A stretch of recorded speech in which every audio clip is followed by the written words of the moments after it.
അച്ഛനെ ഇപ്പോൾ ഈ കുരിശ് കുറച്ച് മുമ്പ് എനിക്ക് കാണിച്ചു തന്നപ്പോഴേ, അപ്പോൾ ഇതിനകത്ത് ഞാൻ കുറച്ച് ചിഹ്നങ്ങളും അടയാളങ്ങളൊക്കെ കണ്ടു. ഒന്ന് കാക്ക, 2 വിള്ളൽ വീണ വീഞ്ഞുപാത്രം, പാമ്പ്. ഇതിൻ്റെ അർത്ഥം എന്തെന്ന് അച്ഛനൊന്ന് പറഞ്ഞുതരാമോ? ഇത് വിശുദ്ധൻ്റെ ജീവിതമായിട്ട് ബന്ധപ്പെട്ടിട്ടുള്ള 2-3 സംഭവങ്ങളെ ആസ്പദമാക്കിയിട്ടാണ്. ഈ വിശുദ്ധൻ സന്യാസ ജീവിതത്തിൻ്റെ അടിസ്ഥാനപരമായിട്ടുള്ള കുറേ നിയമങ്ങൾ എഴുതിയുണ്ടാക്കി. അപ്പോൾ ഈ നിയമങ്ങൾ കഠിനമായതുകൊണ്ട് ചില സന്യാസികൾക്ക് അത് അനുസരിക്കാൻ ബുദ്ധിമുട്ടായി.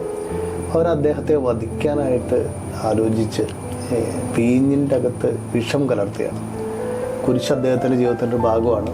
അദ്ദേഹം വീഞ്ഞിൻ്റെ മുകളിൽ കുരിശ് വരച്ച് കഴിക്കാനായിട്ട് തുടങ്ങുന്നതിന് മുമ്പായിട്ട് ഈ വീഞ്ഞു പാത്രം പൊട്ടിച്ചെതറിപ്പോവുകയാണ്.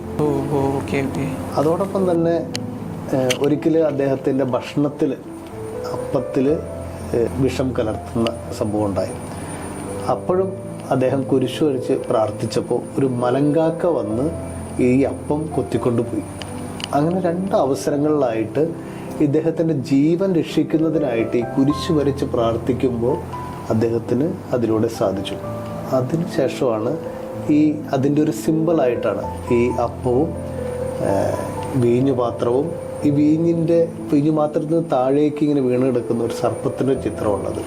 അത് തിന്മയുടെ ശക്തിയിൽ നിന്നും കുരിശിൻ്റെ അടയാളത്താലെ രക്ഷപ്പെട്ടതിൻ്റെ ഒരു ഓർമ്മയ്ക്കായിട്ടാണ് അത് ഈ കുരിശിൽ സ്ഥാപിച്ചിരിക്കുന്നത്.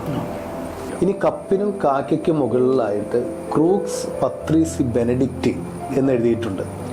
The cross of the holy father Benedict, പരിശുദ്ധ പിതാവായ ബെനഡിക്റ്റിൻ്റെ കുരിശ് എന്നാണ് ഇതിനർത്ഥം.